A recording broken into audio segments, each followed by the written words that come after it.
Igrejas Presbiterianas em Barra do Sana e Segunda de Casimiro.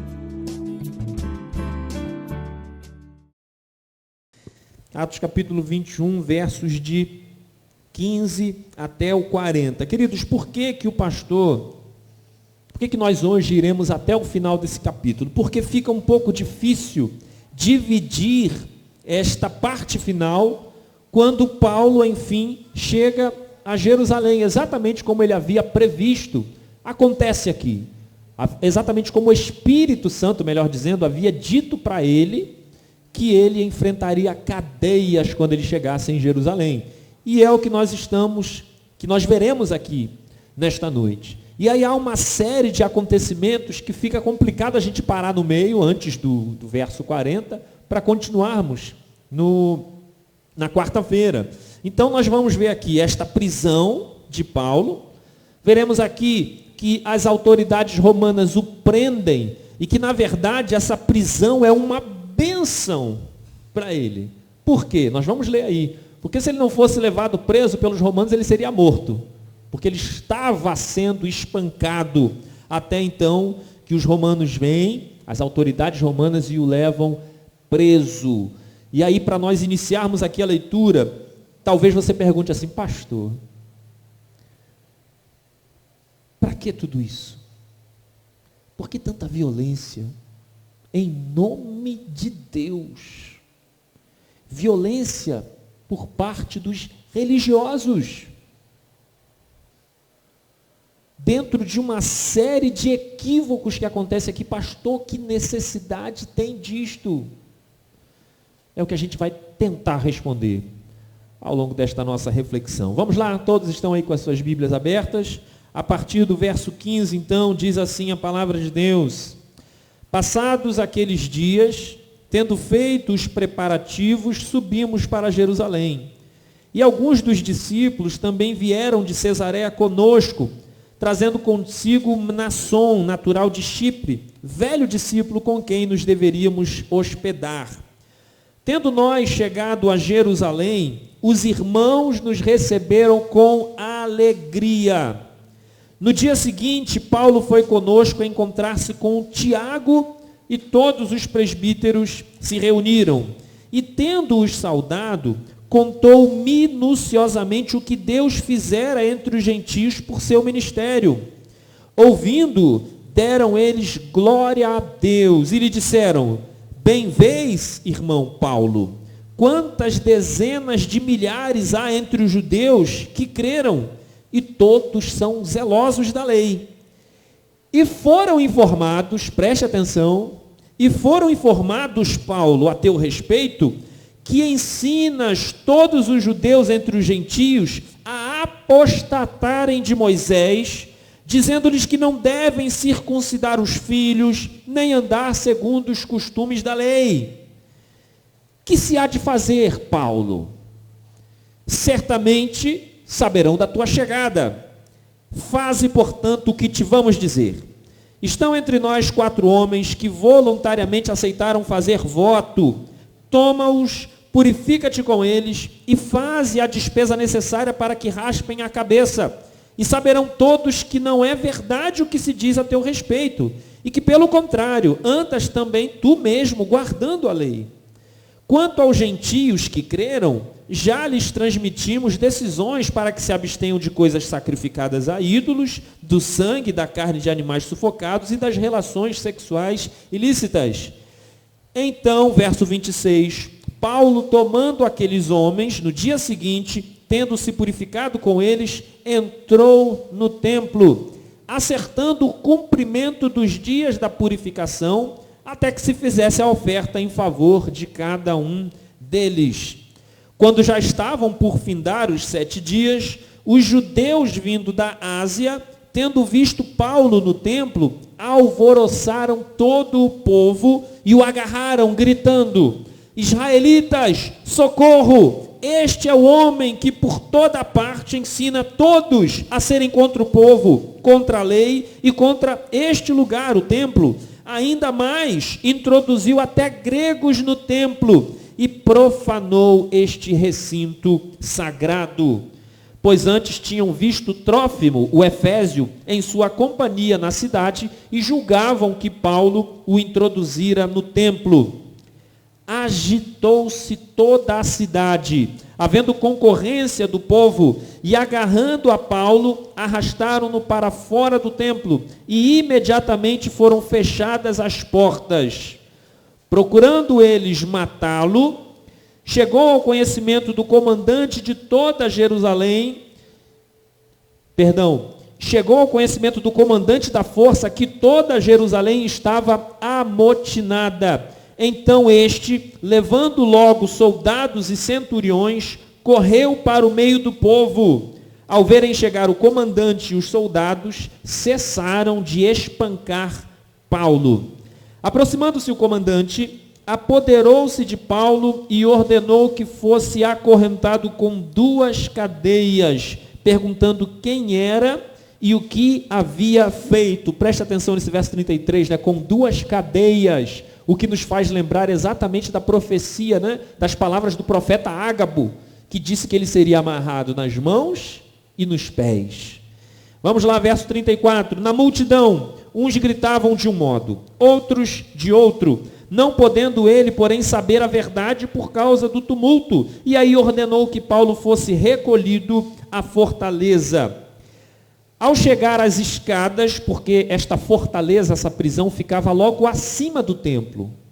Então, imediatamente pegam Paulo preso e começam a subir pelas escadas para levá-lo para a prisão. E aí o verso 35. Ao chegar às escadas, foi preciso que os soldados o carregassem por causa da violência da multidão, pois a massa de povo o seguia gritando, mata-o. E quando Paulo ia sendo recolhido à fortaleza, disse ao comandante, é-me permitido dizer alguma coisa? Respondeu ele, sabes o grego? Verso 38, não és tu, porventura, o egípcio que há tempos sublevou e conduziu ao deserto 4.000 sicários? Ou seja, o soldado aqui, o comandante, confundiu Paulo com uma outra pessoa. Verso 39, respondeu-lhe Paulo, eu sou judeu, natural de Tarso, cidade não insignificante da Cilícia, e rogo-te que me permitas falar ao povo. Obtida a permissão, Paulo, em pé na escada, fez com a mão sinal ao povo.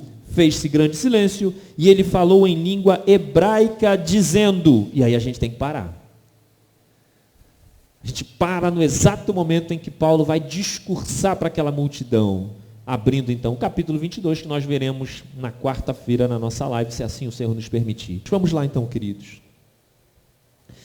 Nós estamos desde o capítulo 19, sendo conduzidos pela narrativa de Lucas até esse momento. Seguimos aqui a viagem com Paulo, nesses capítulos anteriores, por Éfeso, pela Macedônia, por Tiro, por Cesareia, e agora, enfim, Paulo chega em Jerusalém para o início de um grande sofrimento em sua vida. E ele mal teve tempo para, digamos assim, se assentar confortavelmente em Jerusalém, porque o texto diz aí no verso 18, que já no dia seguinte, Paulo vai encontrar-se com Tiago e todos os presbíteros ali se reúnem. Então, imediatamente ele chega a trabalho. E eu diria aqui que neste momento do verso 18, Paulo consegue chegar aos seus objetivos com a sua vinda para Jerusalém, que são 4 que eu quero destacar aqui com os irmãos. O primeiro objetivo de Paulo se dá quando ele consegue se reunir com a liderança da igreja mãe, que é a igreja de Jerusalém. E quem é a liderança aqui? É Tiago, que exercia a liderança da igreja primitiva em Jerusalém, juntamente com Pedro e com João. E aqui Paulo consegue reunir-se com ele. Por que isso é importante? Nós vamos desenvolvendo aqui. Segundo objetivo, ainda que nós não tenhamos visto isto aqui de forma clara, nesta nossa leitura, o segundo objetivo que Paulo consegue aqui é trazer as ofertas que ele arrecadou nas igrejas da Ásia para auxiliar a igreja de Jerusalém e os pobres de Jerusalém, que eram muitos. Paulo consegue isso? Pastor, mas não está aqui no texto. Não está aqui no texto. Mas o próprio apóstolo Paulo vai falar sobre isso em 1 Coríntios capítulo 16, 2 Coríntios capítulo 8, mencionando que a chegada dele em Jerusalém, ele trouxe esta arrecadação aos pobres dali e à igreja. Terceiro objetivo, ele consegue fazer essa conexão com a liderança de Jerusalém da seguinte forma: ele veio com uma comitiva. Ele trouxe presbíteros das igrejas da Ásia, onde ele plantou, fazendo com que a igreja de Jerusalém reconhecesse esta liderança, a fim de trazer uma maior unidade a toda a igreja cristã que se espalhava entre os gentios. Então ele consegue aqui este terceiro objetivo, quando o texto fala que os presbíteros se reuniram. Isso quer dizer os presbíteros da igreja de Jerusalém e os presbíteros das igrejas da Ásia que acompanhavam aqui Paulo. E o quarto objetivo, queridos, é um objetivo que Paulo sempre trazia consigo quando ele retornava de suas viagens missionárias, que era prestar relatório de tudo aquilo que ele havia feito. Até porque, como dissemos, a igreja de Jerusalém é a igreja mãe. Ela é quem enviou Paulo. E aí, quando Paulo retorna, ele precisa prestar contas. Eu fiz isso, fiz aquilo outro, e nós vamos falar um pouco mais sobre isso, que é o que temos aqui no verso 19, quando diz: tendo-os saudado nesta reunião, contou minuciosamente o que Deus fizera entre os gentios por seu ministério. E aqui eu quero trazer o primeiro ensino para as nossas vidas hoje. A despeito desta expressão que é usada aqui, ao contar minuciosamente, que conforme o termo original no grego, esse minuciosamente significa contar detalhadamente cada caso, cada situação, uma a uma, todos os seus passos, todos os seus movimentos. Isto aqui é o entendimento exato do termo grego no original para aquele que é traduzido por minuciosamente. O que traz para nós o seguinte ensino, queridos: como que a igreja primitiva, pela visão de Paulo e pela recepção do relatório por parte de Tiago, como que a igreja primitiva valorizava cada ação daqueles que trabalhavam em prol do reino.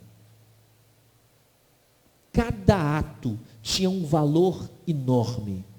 Conte detalhadamente. Isso deve fazer-nos entender, queridos, o valor, por exemplo, disso que nós estamos fazendo aqui, culto. Cada oração neste lugar, o valor que ela tem. Cada cântico entoado como um ato de adoração a Deus. Cada texto bíblico lido. E na nossa vida como um todo, cada atitude nossa, porque nós carregamos em nós o nome de Cristo.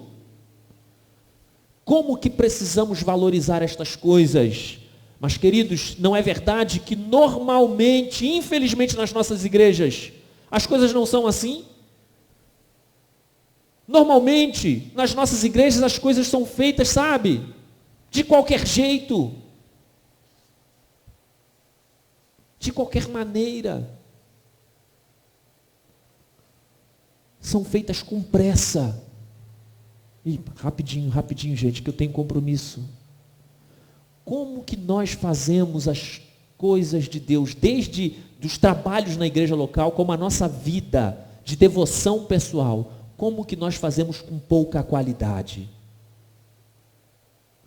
Basta, por exemplo, lembrarmos daqueles irmãos que quando vão orar à noite, né, quem nunca aconteceu isso, né? Começa a orar e pelo cansaço do dia, do trabalho, adormece no meio da oração. Que tipo de oração você está ali, digamos assim, colocando diante de Deus? Estamos aqui nesse culto conscientes de sua presença e do quanto ele é digno de ser cultuado? É o que nós aprendemos aqui, queridos. A valorizar cada obra realizada em prol do Evangelho, em prol do reino de Deus. Mas vamos lá, queridos. Então Paulo está ali prestando relatório de uma série de acontecimentos, mas eu gostaria aqui, queridos, de rememorar com os irmãos alguns acontecimentos, para que a gente tenha uma noção melhor do que Tiago e os presbíteros de Jerusalém estão ouvindo de Paulo. Então vamos lá, vamos fazer aqui um breve resumo. Dentre muitas histórias, certamente eles ouviram que através da missão de Paulo, o evangelho alcançou Apolo, mas de um modo, como é dito lá, de um modo em que Apolo passou a ter um entendimento mais profundo do evangelho, porque ele pouco conhecia. Mas talvez você diga assim, pastor, mas não foi Paulo que trouxe um conhecimento mais profundo para Apolo, foi Priscila e Áquila. Mas aí, queridos, veja os frutos deste ministério de Paulo, porque Priscila e Áquila eram discípulos de Paulo, e eles aprenderam com Paulo, encontram Apolo pregando numa sinagoga, e eles percebem deficiências doutrinárias na pregação de Apolo, vendo que Apolo pouco conhecia sobre Jesus Cristo ressurreto, e o Espírito Santo Consolador. E aí eles chegam para Apolo, chamam Apolo e falam assim, olha, eu preciso te ensinar mais algumas coisas. Fazendo então, a partir deste conhecimento mais profundo, isso está lá no final do capítulo 18, fazendo de Apolo, a partir de então, um importante colaborador da obra de Cristo nesse primeiro século. Também certamente eles ouviram que através da missão de Paulo, alguns crentes de Éfeso passaram a conhecer o Espírito Santo que não conheciam. Paulo chega, encontra esses discípulos em Éfeso e percebe que eles não conheciam nada da doutrina do Espírito Santo. E aí Paulo os ensina e inclusive batiza-os. Que obra maravilhosa, está lá no início do capítulo 19. Também Tiago e os presbíteros certamente ouviram que através da missão de Paulo, uma escola foi criada. A escola de Tirano, lá em Éfeso, aonde o apóstolo Paulo pôde trazer um ensino mais profundo, inclusive fazendo dali líderes, despertando líderes que saíram de Éfeso, fazendo inclusive de Éfeso um grande expoente da pregação do Evangelho por toda a Ásia. Está lá nos versos 8 a 10 do capítulo 19 de Atos. Também certamente eles ouviram que através da missão de Paulo, a grande cidade de Éfeso foi sacudida pelo Evangelho, a tal ponto que alguns mágicos que lá viviam e exerciam lá as suas magias, impactados pelo Evangelho, abandonaram essa vida.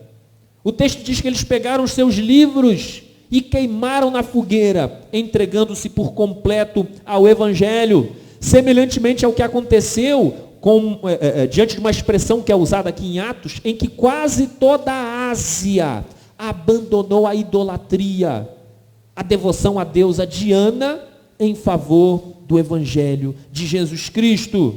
Também certamente ouviram através da missão de Paulo, que novos crentes eram acompanhados e fortalecidos na fé. Quando o apóstolo Paulo sempre fazia esse percurso, ia de cidade em cidade pregando o Evangelho, e depois ele retornava em cada cidade para fundamentá-los, para amadurecê-los na fé evangélica. E por fim, queridos, também eles certamente ouviram que através da missão de Paulo, os habitantes de Troade, você deve se lembrar, viram um jovem morrer ao cair do 3º andar durante a pregação. E que Paulo foi até lá, orou por ele e ele ressuscitou diante de todos. Mas lembram-se, Paulo não enfatizou esta cura, mas imediatamente retornou e voltou a pregar o seu sermão, e fez isso até o amanhecer, porque o que mais importante ele havia de trazer ali não era a informação da cura de uma pessoa, conquanto isso é bênção sempre no nosso meio, mas o mais importante era que o Evangelho fosse exposto na sua plenitude, a fim de que todos compreendessem e fossem alcançados pela verdade do Evangelho. E então, queridos, após trazer um relatório em que ele trouxe muitos fatos, além desses que nós aqui citamos, o verso 20, então, eles, ouvindo, deram glórias a Deus. E não poderia ser diferente, queridos. Não poderia ser diferente. O Senhor ser glorificado por aquilo que é realizado na vida de tantos outros. E pensar que, por vezes, nós identificamos nas nossas igrejas crentes invejosos, que não gostam de ver outros sendo bênção na igreja, que adoram criticar aqueles que estão trabalhando, e às vezes trabalham com alguns erros, mas interessante, às vezes são os únicos que se dispõem a trabalhar na igreja. Deus deve ser glorificado por aquilo que Ele faz na minha vida, por aquilo que Ele faz na sua vida, e de todo aquele que tem se colocado à disposição para a boa obra de Deus. Queridos, mas eles louvam a Deus, principalmente porque eles percebem como o Evangelho tem alcançado os gentios em toda a Ásia, em todo lugar. E este é exatamente o ponto, o grande dilema aqui, que já havia sido um problema no início da igreja cristã, e aqui está retornando, que é esse dilema entre crentes judeus e crentes gentios. Por isso é que, na continuação aqui do verso 20, Paulo ouve o seguinte deles: bem vês, irmão Paulo, quantas dezenas de milhares há entre os judeus que creram, e todos são zelosos da lei. Então Tiago está dizendo o seguinte: você está me dizendo que milhares de gentios estão se convertendo lá na Ásia.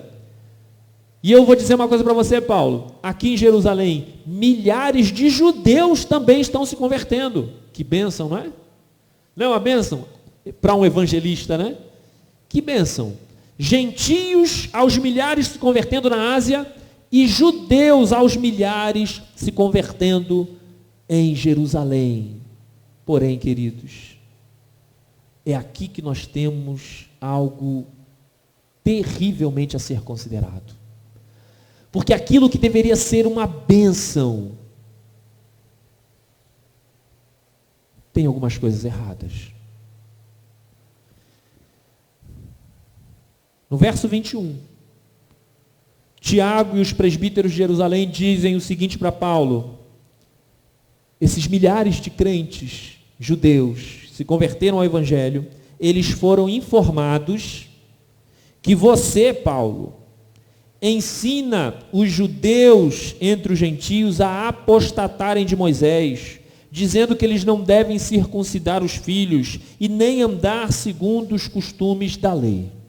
Queridos, eu imagino que Paulo deve ter se impactado com essa fala. Como é que é? Estão dizendo isso de mim? Eu preparei 3 perguntas a se fazer a esta fala de Tiago para Paulo. E essas 3 perguntas são as seguintes. Primeiro, será que Tiago e os presbíteros de Jerusalém, será que eles também estavam acreditando nesses falsos testemunhos, nessas histórias que falaram de Paulo? Ao dizer isso, né? Será que também eles não estavam acreditando e queriam ouvir da boca de Paulo? Segunda pergunta que eu quero fazer a esta cena aqui: quem é que foi que espalhou essas falsas acusações? Quem? Milhares de convertidos na Ásia, milhares de convertidos em Jerusalém, todos crentes, todos uma só igreja. De onde veio essa história? E a terceira pergunta: pastor, Tiago não acabou de dizer que milhares de judeus se tornaram crentes? E como que eles então se deixaram levar por esses falsos testemunhos e estão aqui a ponto de tomarem atitudes terrivelmente reprováveis? Rapidamente, queridos, vamos tentar responder essas três perguntas que nós fizemos. A primeira: será que Tiago e os presbíteros achavam que essa história era verdadeira? A resposta, segundo o nosso texto, é não. Tanto é que eles sugerem a Paulo que Paulo exercesse algum rito da lei de Moisés para provar para os demais que não era nada disso. Então eles acreditavam que Paulo de fato não pensava assim. Até porque, se você se lembrar, nós estudamos isso lá no capítulo 15, o apóstolo Paulo, no chamado primeiro concílio de Jerusalém, discute sobre estas coisas. E há uma conclusão geral de que não, aos gentios não deveria ser imposto nenhuma regra da lei de Moisés. Mas ao judeu, ele é judeu. Ele vai se manter na lei de Moisés, obviamente que seguindo a interpretação correta da lei, segundo inclusive o que o próprio Cristo trouxe em diversos momentos, nas suas narrativas, nos seus ensinos aos discípulos. Vamos lá, queridos. Segunda pergunta: quem foi que espalhou essas notícias em Jerusalém? Alguém já matou a charada aí no texto? O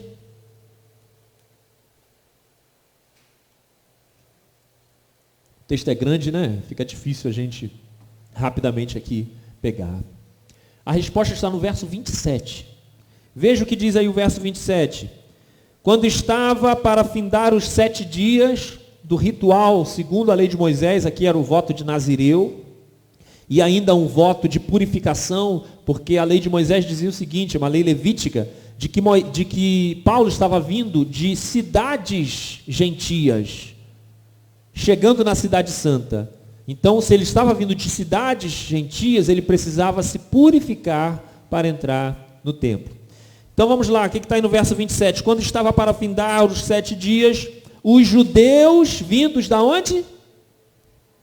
Da Ásia. Olha aí então quem que espalhou. Os judeus vindos da Ásia, tendo visto Paulo no templo, alvoroçaram todo o povo e o agarraram. Queridos, pensa comigo, você que tem aqui acompanhado conosco verso a verso, só podia ser eles.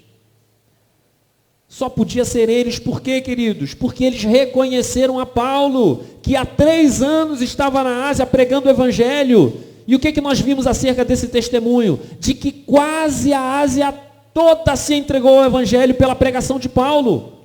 Então, quando os judeus vindos da Ásia chegam para Jerusalém, porque você também deve se lembrar que nós falamos na nossa última reflexão, estamos aqui na festa de Pentecostes. Então, os judeus espalhados por todas as regiões vinham até Jerusalém na festa de Pentecostes.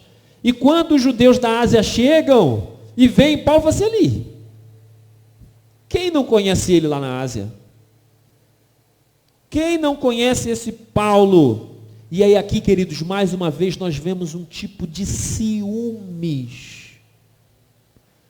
Porque Paulo pregava aos gentios, e você deve se lembrar também, lá nas cidades da Ásia, os gentios abraçavam a fé e poucos judeus se convertiam.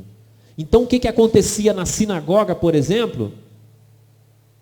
A sinagoga, vamos tentar dar um exemplo assim, se tinha 30 pessoas na sinagoga, 20 eram crentes gentios que abraçavam a fé, e os judeus, sim, alguns gatos pingados.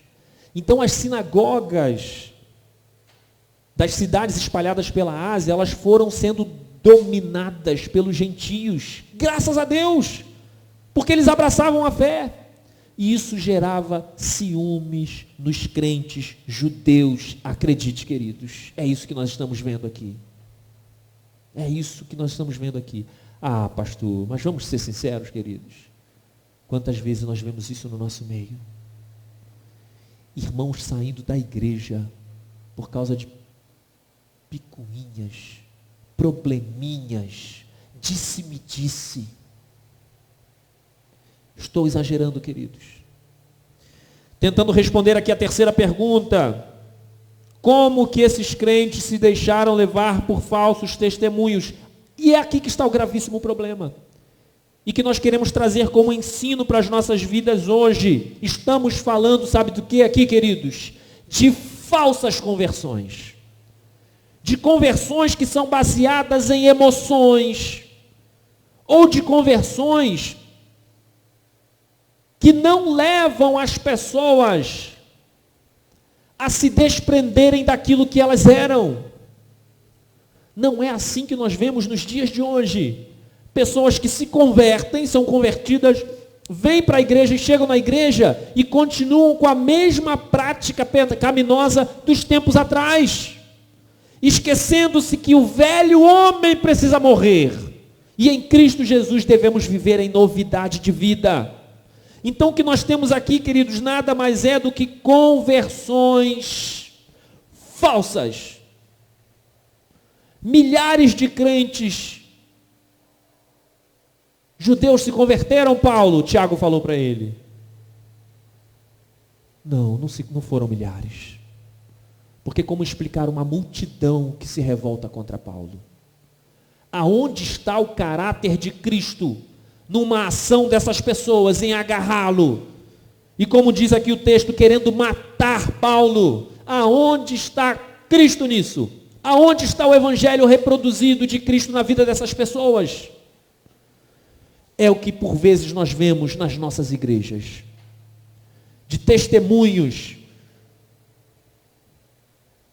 de uma reprodução de vida de determinadas pessoas que você olha e fala assim, aonde está Cristo nessa pessoa? Aonde está Cristo na vida do irmão fulano? Aonde está Cristo na vida do diácono fulano, do presbítero, do pastor tal?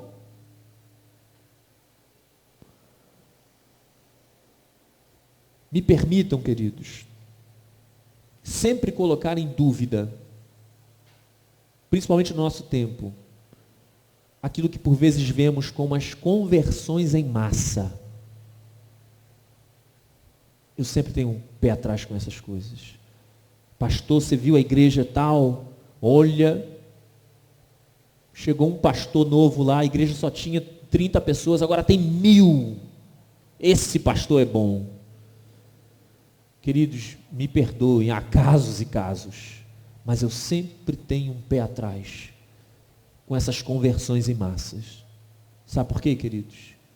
Porque o próprio exemplo bíblico nos mostra que o evangelho,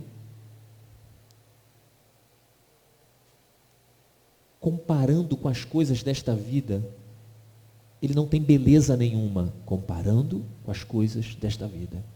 O verdadeiro evangelho não é atraente, porque ele nos chama para morrer. Ele nos chama para negar a própria vida. Um exemplo bíblico, quem não se lembra de Cristo Jesus pregando para multidões? Eram multidões de convertidos, queridos? Não, não eram. Até porque em um dos seus últimos sermões para a multidão, Cristo os chamou à responsabilidade. Cristo os chamou para uma vida de total entrega a Deus. Quando ele usou neste seu sermão a seguinte expressão: vocês precisam comer da minha carne e beber do meu sangue. No sentido de que matem as vontades de vocês, os seus desejos, e substituem pela minha vontade para vocês.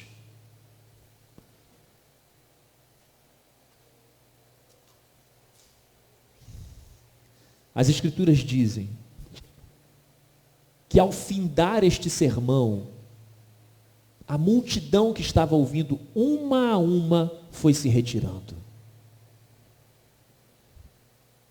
E aí até uma cena irônica, em que Jesus olha e ficou somente quem? 12. Os 12 discípulos.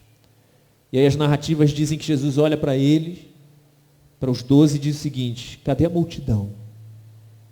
E eles falaram, foram embora. Dizendo o seguinte: duro é este discurso, quem o pode ouvir? E aí, olhando para esta realidade, já perto de findar o seu ministério, Jesus Cristo chega para os 12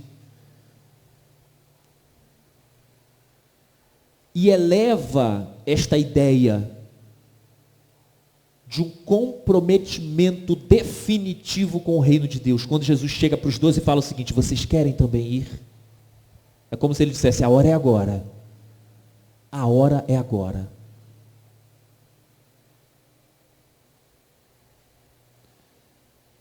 E o que dizer, por exemplo, que a igreja primitiva começou com um número de 120 pessoas. E aí eu pergunto novamente: cadê as multidões?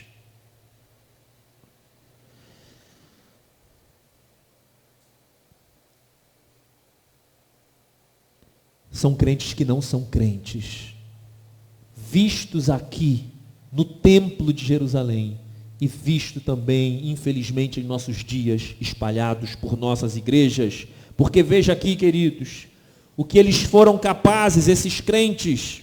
Verso 30, agitou-se toda a cidade, havendo concorrência do povo, e agarrando a Paulo, arrastaram-no para fora do templo.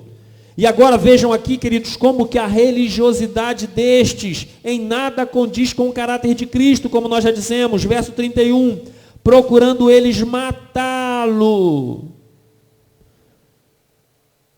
Eles queriam matar a Jesus Cristo. Então eu digo o seguinte, queridos, aqui o Evangelho de Jesus Cristo é rasgado por esses crentes.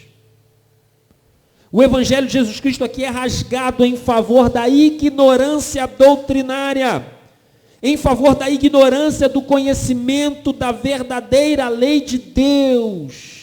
É por isso, queridos, que nós nos esforçamos para trazermos um estudo mais aprofundado, um sermão mais aprofundado, a fim de que cada um de vocês compreenda a dimensão das verdades bíblicas, do caráter de Deus, a fim de que vocês, ao conhecerem essas coisas, não reproduzam uma fé débil, que é o que acontece quando nos nossos púlpitos por aí há uma pregação em que só se tem conversa fiada, aonde só se fala de experiências, historinhas são contadas, eventos acontecem, peças teatrais, tudo é festa no culto, e pouco se apresenta a verdade do Evangelho. O que vai acontecer com esse povo, queridos? Sem o conhecimento, eles viverão nos seus dias com atitudes que nada condizem com o caráter de Cristo.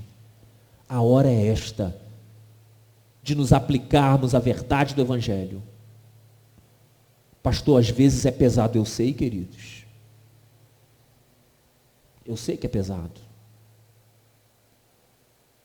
Irmãos, posso ser bastante sincero? Eu sei que por vezes a minha pregação, as pessoas têm que se esforçar para ouvir, para dar atenção. Mas eu quero dizer uma coisa, eu não recuo 1 milímetro de ser chato pregando a verdade que vai mudar a nossa vida, que vai nos levar a ter uma vida que testemunha Jesus Cristo. Eu não abro mão disto.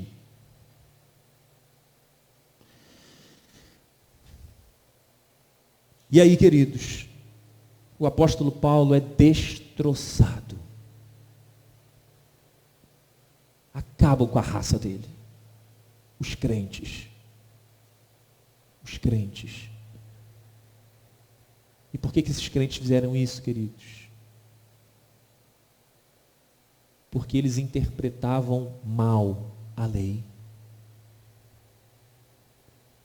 Que é o que os crentes de hoje fazem com a Bíblia, quando não a estudam, quando não ouvem os sermões. Então, o que levou esse espancamento de Paulo?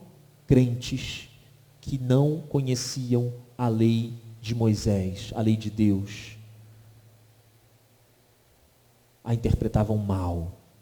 Por isso que Jesus Cristo, por tantas vezes, combatia os fariseus, os chamando de hipócritas. E qual o sentido aqui da hipocrisia? Porque eles julgavam cumprir a lei, mas as suas atitudes eram completamente contrárias, faltando-lhes amor, compaixão, cumplicidade e vida piedosa, sincera diante de Deus. E aí então Paulo é espancado. E o que o texto nos diz aqui, queridos, é que de fato ele seria morto. Ele só não foi morto porque os soldados romanos, vendo o tumulto, foram no meio, pegaram ele, viram que ele seria o causador do tumulto, tiram ele do meio do povo, e vendo que a multidão estava ali louca, querendo tão somente acabar com a vida dele, eles o prendem sem nem saber o motivo. É o que nós vimos aqui em todo o texto, no final aqui. Você vê que os soldados não sabiam, mas este ato de prender, de algemar, de amarrá-lo, eu diria que foi um ato sábio destes soldados, porque isso de certa forma acalmou a multidão. E aí, como nós vimos, eles pegam e começam a levar Paulo pelas escadas, porque a prisão ficava na parte de cima. E o que nós temos aí no texto, queridos? Ele estava tão arrebentado, tão machucado, que ele não conseguiu subir as escadas.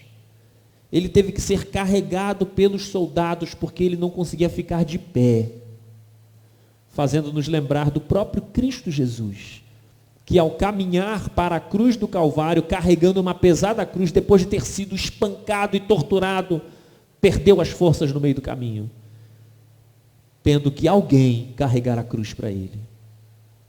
E aí, queridos, para nós encerrarmos aqui a nossa reflexão, Paulo, fraco, abatido, quase morto, ele consegue reunir lá no meio das escadas as suas últimas forças, porque o texto diz que ele não conseguia subir, mas parece que ele consegue aqui nesse momento reunir as suas forças, sabe-se lá da onde, para fazer apenas uma coisa: